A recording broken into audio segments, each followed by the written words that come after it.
Hello students, good morning. Conceptual clarity in physics की इस class में हम लोग एटमॉस्फेरिक प्रेशर की कॉन्सेप्चुअल क्लैरिटी लाएंगे। आई होप कि आपको सारे वीडियो लेक्चर्स अच्छे लग रहे होंगे और आपकी जो फिजिक्स में जो कॉन्सेप्चुअल क्लैरिटी की कमी रहती है और रटंती विद्या की तरफ आप लोग जो ज़्यादा चले जाते हो, उससे कहीं ना कहीं आप रुकोगे। और एक बात बड़े अच्छे से आप समझ लीजिए कि मोस्ट ऑफ द टीचर्स जो आपको पढ़ाते हैं वो ऑनलाइन या ऑफलाइन वो जीएस को एक रटने के दृष्टिकोण से ज्यादा लेते हैं, जबकि कंप्लीट जीएस इस तरह का सब्जेक्ट नहीं है कि जो इसको रटा जाए। और रटने वाले जो बच्चे हैं वो अब सफल नहीं होते, वो टाइम हैज गॉन। जब तक आपकी कॉन्सेप्चुअल क्लैरिटी नहीं होगी सब्जेक्ट में, तब तक आप कुछ क्वेश्चंस का आंसर तो जरूर दे दोगे, लेकिन उन क्वेश्चंस के द्वारा आप परीक्षा में सेलेक्ट नहीं हो पाओगे फाइनली। तो परीक्षा में अगर सेलेक्ट होना है तो आपको कॉन्सेप्चुअल क्लैरिटी लेके आनी पड़ेगी। उसी संदर्भ में, उसी एंगल से हम आज एटमॉस्फेरिक प्रेशर को समझने की कोशिश करेंगे। ये अर्थ है और ये एयर के पार्टिकल्स हैं। अर्थ के द्वारा एक ग्रेविटेशनल फोर्स लगती है और उस ग्रेविटेशनल फोर्स के कारण ये पार्टिकल्स अर्थ की ओर इस तरह से खींचे हुए रहते हैं। और अगर कोई वस्तु यहां पर रखी हुई है या आप खड़े हुए हैं यहां पर, तो आपके ऊपर भी इन पार्टिकल्स का एक दबाव रहता है। इस एयर पार्टिकल्स का जो दबाव आपके ऊपर रहता है, दैट इज कॉल्ड वायुमंडलीय दाब। जैसे मैं अर्थ पर खड़ा हुआ हूं या आप खड़े हुए हैं, तो मेरे ऊपर जो एटमॉस्फेयर का जो दबाव है वो अराउंड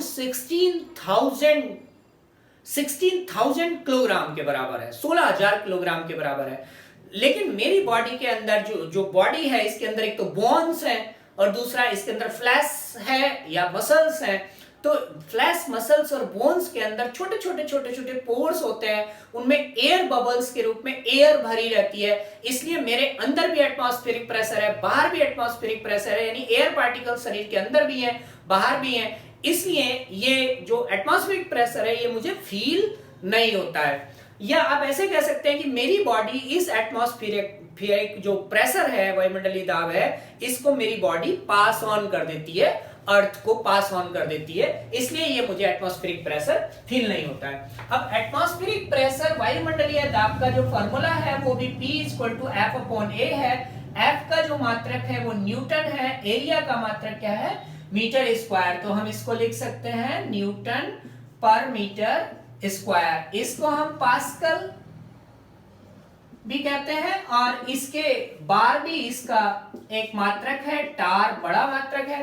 तो इस तरह से इसके कई मात्रक होते हैं एटमॉस्फेरिक प्रेशर के।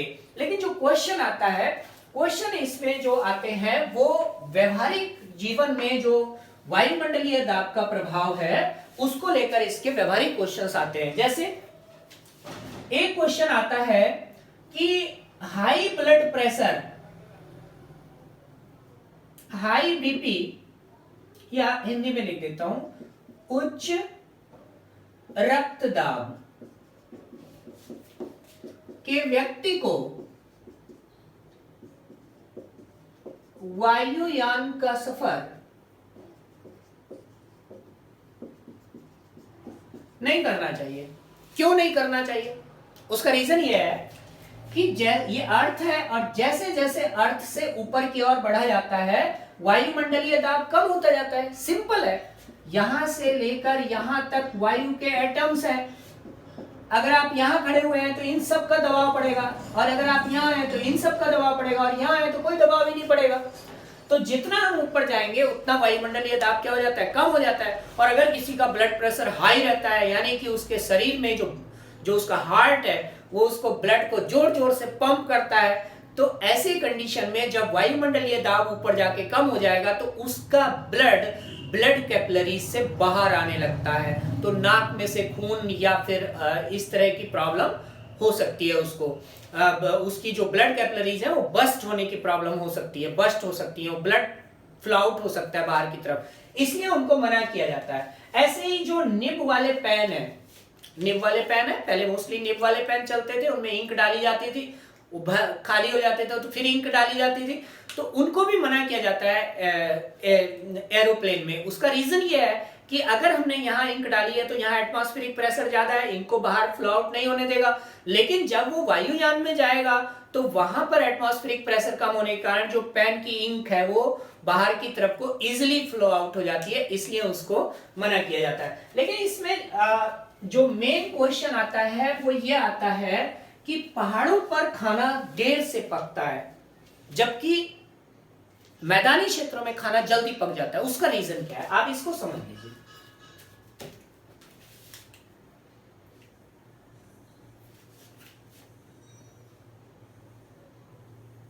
ये एक स्ट्रक्चर मैंने बनाई है, यहां पर समुद्र है, ये समुद्र का किनारा है, यहां पर पठार है और यहां पर पहाड़ है। अब देखिए इसमें सारे के सारे यहां पे वायु के कण होंगे, एटमॉस्फेयर,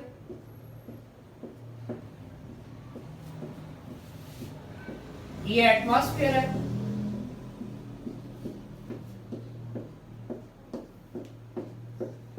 अब देखिए अगर आप यहां पर हैं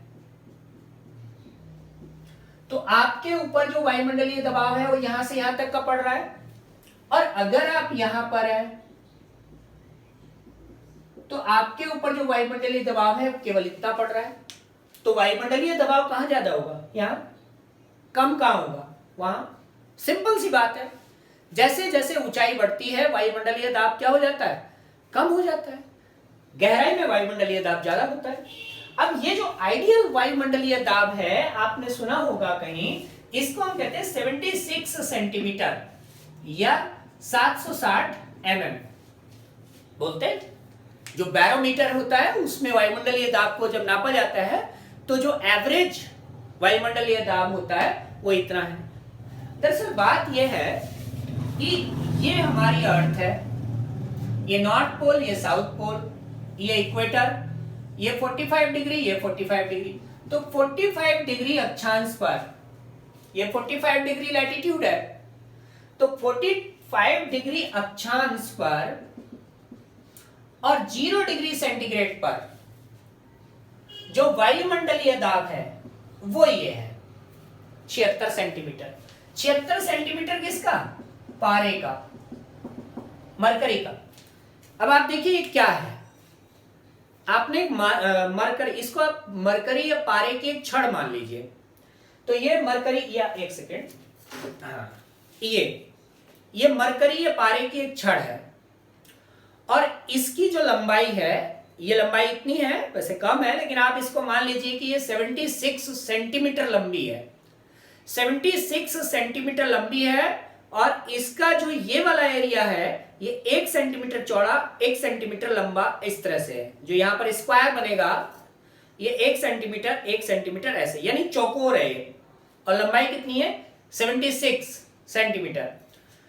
इस छड़ को अगर मैं यहां रख लूं, पारे की है, और पारा आप जानते हैं धातु है, लिक्विड है लेकिन धातु है, मेटल है, और भारी होता है, काफी भारी होता है। आपने थर्मामीटर, छोटा सा थर्मामीटर भी हाथ में लेके देखेंगे तो काफी वेट उसमें दिखाई देता है, महसूस होता है। तो पारे की ये 76 सेंटीमीटर लंबी छड़ जो 1 सेंटीमीटर स्क्वायर जिसका एरिया है इस साइड से कट करने पर, उसको अगर मैं अपने हाथ पर रखूं तो उससे जितना वजन महसूस होगा हर सेंटीमीटर स्क्वायर पर इतना ही एटमॉस्फेरिक प्रेशर है। यानी अगर हम कह रहे हैं कि मैं जो एटमॉस्फेरिक मैंने प्रेशर को अपने कंधों पर ले रखा है वो है 16,000 किलोग्राम, तो यहां पर हर स्क्वायर सेंटीमीटर पर आप 76 सेंटीमीटर लंबी पारे की छड़ें रखेंगे तो बहुत सारी छड़ें आ जाएंगी, तो उनका जो सामूहिक वजन होगा वो होगा 16,000 किलोग्राम। तो ये जो आइडियल हमने नापा है ये यहां पर होता है 45 डिग्री सेंटीग्रेड, 45 डिग्री अक्षांश पर, 0 डिग्री सेंटीग्रेड पर जो वायुमंडलीय दाब है वो है पारे का 76 सेंटीमीटर या पारे का 760 mm। अब देखिए इसमें जैसे जैसे हम ऊपर जाते हैं ये वायुमंडलीय दाब कम होता चला जाता है। तो प्रत्येक 110 मीटर ऊपर जाने पर इसमें जो कमी आती है वो 1 सेंटीमीटर की कमी आ जाती है। 1 सेंटीमीटर की कमी आ जाती है प्रत्येक 110 मीटर ऊपर जाने पर। तो अब इसमें जो क्वेश्चन आता है वो ये आता है, ऊंचाई पर खाना देर से क्यों पकता है, इसको समझ लेते हैं। यहां पर ये एक भगोना है, आपने उसमें गर्म किया, चावल या कुछ भी पकने के लिए आपने रखा, पानी का टेम्परेचर 100 डिग्री सेंटीग्रेड हुआ, पानी बॉयल होने लगा और 100 डिग्री सेंटीग्रेड पर आपका खाना पकने लगा। ठीक है, यहां पर भी आपने एक भगोना रखा, उसका अंदर आपने पानी रखा, उसको बॉयल करना शुरू किया। बॉयल जब आप करेंगे तो यहां पर एटमॉस्फेरिक प्रेशर कम है। यहां पर जो पानी उबल रहा था वो 100 डिग्री सेंटीग्रेड पर उबल रहा था, क्योंकि बॉइलिंग पॉइंट पानी का 100 डिग्री सेंटीग्रेड है। लेकिन यहां पर पानी 80 डिग्री सेंटीग्रेड पर ही उबलना शुरू कर देता है। क्यों? उसका रीजन यह है कि जब पानी गर्म हुआ तो पानी के कणों को इतनी एनर्जी मिली कि वो बाहर जाने लगे। उसी को हम क्या कहते हैं, पानी का बॉयल होना। और जब पानी जब ये यहां पर इसको उबालते हैं तो इस पानी के कणों को बाहर निकलने से रोकने वाला जो एटमॉस्फेयर के कण है वो यहां की तुलना में वहां क्या है, बहुत कम है। यहां पर एटमॉस्फेरिक कण ज्यादा है जो पानी को बाहर निकलने से रोकते हैं, फिर भी 100 डिग्री सेंटीग्रेड पर पानी बॉयल तो होने लगता है। लेकिन यहां पर तो वायुमंडलीय कण कम है, तो वो 80 डिग्री सेंटीग्रेड पर ही पानी के कण भगोने से बाहर जाने लगते हैं, यानी बॉइलिंग पॉइंट जो है वो कम हो जाता है। और बॉइलिंग पॉइंट कम है तो ऑब्वियसली उसमें जो भी आप खाना बना रहे हैं वो देर से पकेगा। तो अब आपको जल्दी अगर यहाँ खाना पकाना है तो आपको क्या करना चाहिए, ये आपका भगोना है, ऊपर से आप ढक दीजिए, इसे कुकर भी कहते हैं। तो यहां पर जब अब ये गर्म होगा पानी तो 80 डिग्री सेंटीग्रेड पर उबलने लगेगा अभी भी, लेकिन यहां से जो भी पानी की भाप बनेगी वो सब यहां इकट्ठी हो जाएगी, बाहर तो जा नहीं पाएगी, कुकर है। तो जब यहां पर भाप इकट्ठी हो जाएगी तो यहां पर वायुमंडलीय दाब क्या हो जाएगा, बढ़ जाएगा। और जब ये क्षेत्र गैस से भर जाएगा तो पानी के कणों को और आने से ये रोकने लगेगा, और जब रोकने लगेगा तो इसका टेम्परेचर बढ़ने लगेगा, और टेम्परेचर इसका बढ़कर 120 डिग्री सेंटीग्रेड हो जाएगा। और जब इतना टेम्परेचर हो जाएगा तो खाना वहां पर भी जल्दी पक जाएगा। यानी ऊंचाई वाले स्थानों पर खाना देर से पकता है, लेकिन कुकर का अगर हम प्रयोग करें तो खाना जल्दी भी पकता है। अगर यहां पर हम कुकर का प्रयोग करेंगे तो वहां भी हाई टेम्परेचर हो जाएगा, और हाई टेम्परेचर क्योंकि कुकर के अंदर प्रेशर बढ़ जाता है, और प्रेशर बढ़ जाता है तो टेम्परेचर भी बढ़ जाता है, और टेम्परेचर बढ़ जाता है तो खाना भी जल्दी पक जाता है। तो इसका यही रीजन है कि वायुमंडलीय दबाव कम होने के बावजूद भी जो वायुमंडलीय दबाव कम होने के बावजूद भी जो कुकर है उसमें वायुमंडलीय दबाव ज्यादा हो जाता है और खाना जल्दी पक जाता है। इससे संबंधित एटमॉस्फेरिक प्रेशर से संबंधित एक दो पॉइंट और है जो आपको समझ लेना चाहिए। इसको हम बैरोमीटर से नापते हैं, ये मैं पहले ही आपको बता चुका हूं। तो बैरोमीटर से जब नापा जाता है तो कई बार बैरोमीटर अचानक से नीचे गिर जाता है, यानी वायुमंडलीय दाब अगर अचानक से कम हो रहा है। इसका मतलब क्या है, जैसे एक प्लेस है ए, बी और सी, ये 3 प्लेसेस हैं, और यहां का वायुमंडलीय दाब अचानक से कम हो गया। वायुमंडलीय दाब कम होने का मतलब है कि जो यहां की वायु थी उसका घनत्व कम हो गया, डेंसिटी। अब जो इधर की एयर है और इधर की एयर है तेज गति से इस तरफ दौड़ेगी, और जब तेज गति से इस तरफ दौड़ेगी तो क्या आएगा, तूफान। यानी किसी प्लेस पर अगर अचानक से बैरोमीटर की जो रीडिंग है वो नीचे आती है तो आसपास की हवा तेजी के साथ उस दिशा में दौड़ पड़ती है, और इसी को हम क्या कहते हैं, तूफान कहते हैं। अगर बैरोमीटर में ये अचानक से बैरोमीटर का पैमाना ऊपर की ओर चढ़ जाए, बैरोमीटर चढ़ जाए, इसका मतलब है कि वहां पर जो एयर डेंसिटी है वो क्या हो गई है, ज्यादा।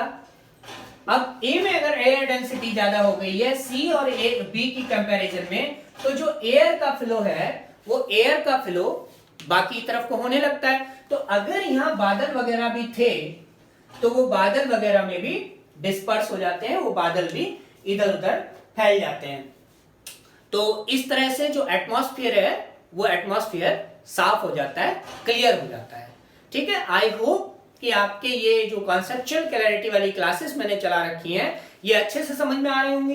एटमॉस्फेरिक प्रेशर आपको अच्छे से समझ में आया होगा, कॉन्सेप्ट क्लियर हुई होगी। तो इसी तरह वीडियोस को देखते रहिए और चैनल को सब्सक्राइब करिए, वीडियोस को प्लीज शेयर करिए ताकि ज्यादा से ज्यादा लोग मेरे साथ भी जुड़ सकें और मुझे भी एक मोटिवेशन मिले इस चैनल को और आगे चलाने के लिए और अच्छे अच्छे वीडियो बनाने के लिए मुझे भी प्रोत्साहन मिले। तो thank you so much for watching this video. Meet you soon.